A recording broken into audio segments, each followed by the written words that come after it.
Caríssimo telespectador da Rede Século XXI, obrigado pela sua audiência. Estamos iniciando o segundo e último bloco do nosso encontro semanal Luz da Vida. Hoje, dedicado à última obra corporal de misericórdia, enterrar os corpos dos nossos defuntos.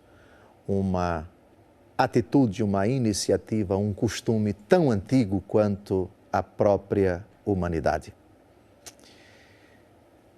Falamos no primeiro bloco de uma personagem que no Antigo Testamento se destaca por essa virtude de sepultar os mortos. Tobit, pai de Tobias, livro de Tobias. Falamos também do sepultamento do corpo de São João Batista, assassinado pela ira de Herodíades, com a autorização de Herodes, o seu amante. Hoje, agora, nesse bloco, nós vamos responder a uma questão. Qual o motivo para o cristão enterrar os mortos? Antes, é preciso, eu proponho que leiamos um texto muito importante sobre esse argumento. É o finalzinho do Evangelho segundo Mateus, o sepultamento do próprio Jesus Cristo. Seu corpo sem vida desce da cruz e é preciso sepultá-lo. É a iniciativa de um homem rico, José de Arimateia. Ele é quem empresta o seu túmulo novo que não havia sido usado. Leiamos a narrativa do sepultamento de nosso Senhor Jesus Cristo para, a partir dele, buscarmos a resposta a essa pergunta. O que motiva um cristão a enterrar os corpos dos falecidos? Mateus 27, de 57 a 61. À tardinha, um homem rico de Arimateia, chamado José, que era também discípulo de Jesus, foi procurar Pilatos e pediu-lhe o corpo de Jesus. Pilatos cedeu. José tomou o corpo, envolveu-o num lençol branco e o depositou num sepulcro novo que tinha mandado talhar para si na rocha. Depois rolou uma grande pedra à entrada do sepulcro e foi-se embora. Maria Madalena e a outra Maria ficaram lá, sentadas defronte do túmulo. O cristão sepulta os corpos pela crença na ressurreição da carne.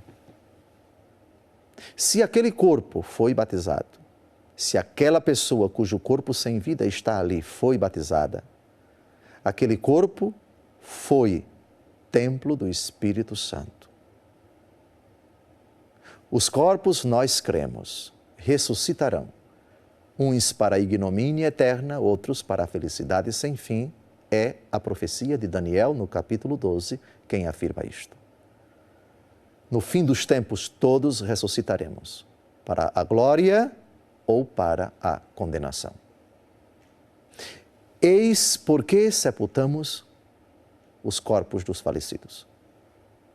A exemplo do que José de Arimateia e os discípulos de Jesus e algumas mulheres fizeram. Façamos o homem à nossa imagem e semelhança. O corpo também integra essa imagem e essa semelhança de Deus.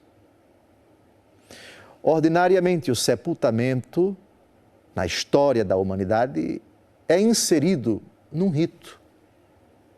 Orações, silêncio, homenagens, enfim.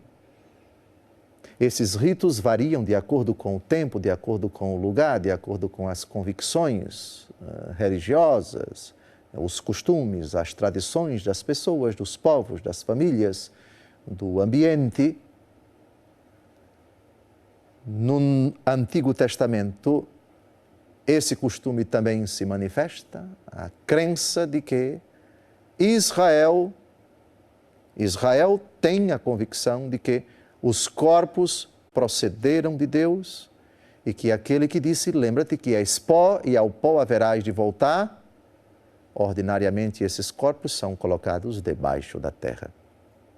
A fé na ressurreição, que não existe nos primeiros séculos da história de Israel, aos poucos vai amadurecendo e o sentido que passa a ter o sepultamento dos corpos é outro. Esse corpo está destinado à ressurreição da carne. Coisa que vai acontecer no judaísmo tardio, 300 anos antes de Cristo, 250 anos antes de Cristo, é o tempo em que foram redigidos os livros mais recentes do Antigo Testamento, o primeiro e segundo Macabeus, alguns capítulos do livro de Daniel, etc. E no Novo Testamento, essa convicção da ressurreição já está bastante consolidada. No Novo Testamento, então, o rito do sepultamento, ainda que a Escritura, os livros neotestamentários não descrevam com detalhes, mas vem acompanhado de orações. Pensemos, por exemplo, o Apocalipse, capítulo 14, versículo 13, que os mortos descansem em paz, pois suas obras os acompanham, etc. O costume já presente no primeiro e no segundo livro dos Macabeus de se rezar pelas almas dos falecidos, de se realizar um sacrifício em sufrágio das almas daqueles que morreram. Esta oração também, que é um testemunho de orar pelos falecidos, o rito das exéquias, uma oração mais ou menos demorada, em que se rende graças a Deus pelo dom da vida daquela pessoa, se pede pelo seu descanso eterno, se louva a Deus pelo dom da vida, se glorifica o Senhor pela certeza da ressurreição, se reforça a fé, se proclama o credo, se pede a Deus pelo descanso eterno daqueles que partiram, daquele que deixou esta vida e o conforto na esperança da ressurreição para aqueles que ficaram. Daí se fala de rito de exéquias, de missa de corpo presente, de missa em sufrágio da alma da pessoa cujo corpo está ali e será colocado no coemiterium, é a palavra grega para significar o cemitério, coemiterium, isto é, o dormitório, o corpo que está dormindo, mas que um dia vai despertar, vai ressuscitar. E pelo batismo foi destinado como templo do Espírito Santo à glória eterna. O rito do sepultamento, para o cristão, ele é carregado da fé na ressurreição. Diferentemente dos ritos pagãos e dos ritos das outras convicções religiosas, aquele corpo está destinado à ressurreição. Foi obra de Deus. Aquela pessoa, até o seu desenlace, foi imagem e semelhança de Deus. Se foi batizada, aquele corpo foi templo do Espírito Santo. O sepultamento, portanto, está inserido nesta certeza. Creio na ressurreição da carne, creio na vida eterna. No contexto do velório, no contexto da despedida, no contexto do sepultamento, para o cristão não é lícito manifestar pensamentos pagãos, a blasfêmia que nega a ressurreição da carne, a afirmação estulta de que a morte é o fim de tudo. É uma ocasião muito propícia para nós evangelizarmos, para nós recordarmos, para nós consolidarmos, para nós reafirmarmos a certeza da ressurreição da carne, a convicção de que a morte não entrou no mundo por iniciativa de Deus, mas é consequência de uma decisão dos nossos pais. O conforto para aqueles que ficaram, particularmente os entes queridos da pessoa cujo corpo está ali e será sepultado, de que aquele que confia no Senhor renova suas forças, caminha e não se cansa, corre e não se afadiga, como diz o profeta Isaías. É ocasião para reforçarmos a nossa fé como Marta e Maria, que perderam Lázaro, capítulo 11 do Evangelho segundo João. Talita cum, menina, eu te ordeno, levanta-te, Jesus ressuscitando o corpo daquela menina sem vida, o corpo sem vida daquela menina. O conforto de Jesus à viúva de Naim que ia sepultar o corpo do seu único filho.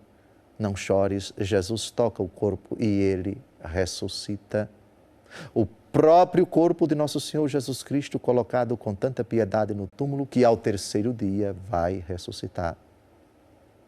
Uma ocasião, portanto, muito propícia de levar conforto, alívio, refrigério para a família daquela pessoa cujo corpo será colocado no túmulo. É uma iniciativa, portanto, que agrada enormemente a Deus. Honrar aquele corpo que é obra de Deus, entregando-o, depositando-o na Mãe Terra. Lembra-te que és pó e ao pó haverás de voltar. Esse corpo que vai apodrecer, esse corpo que vai se tornar pó, um dia ressuscitará. A Igreja não faz objeção à incineração dos corpos, costume tão antigo quanto a humanidade. Ela se opôs no passado, quando esse costume se introduziu na Europa, como forma de manifestar desprezo pela ressurreição da carne. Ora, quando o motivo foi esse, a Igreja se opôs. Hoje, a atual disciplina da Igreja é que a Igreja não se opõe à incineração dos corpos, desde que não se negue a certeza da ressurreição. Não se desdenhe, não se ridicularize, não se conteste a fé na ressurreição da carne. Garantida essa certeza de que a carne ressuscitará, a Igreja permite a incineração dos corpos. Todavia, assim como o corpo é colocado na terra, a cinza daquele corpo que foi incinerado também merece respeito. Sobretudo se se trata de um corpo de uma pessoa batizada. São cinzas sagradas, porque aquele corpo, pelo batismo, foi destinado à ressurreição da carne e à vida eterna. Caríssimos, parabenizamos, exortamos todas aquelas pessoas que integram a pastoral da esperança em tantas paróquias e em tantas dioceses. É uma forma muito bonita de a Igreja manifestar a sua solicitude pelos corpos que merecem ser sepultados, sobretudo os corpos dos batizados, e também uma ocasião de evangelizar aqueles que dolorosamente experimentam a aflição, a dor, as lágrimas pela perda dos seus entes queridos. Uma ocasião muito propícia, muito propensa para se falar, para se pregar o nome de Jesus, para se reafirmar a certeza da ressurreição da carne, a certeza da vida eterna, a certeza de que tanto Deus amou o mundo que enviou o seu Filho para que todo o que nele crê não pereça, mas tenha a vida eterna. A certeza de que Jesus morreu e ressuscitou e aquele que nele crê, ainda que esteja morto, viverá. Terminamos assim essa longa catequese de 14 programas dedicados às 7 obras espirituais de misericórdia e hoje, com esse último programa, as 7 obras corporais de misericórdia. Até o próximo programa, se Deus quiser.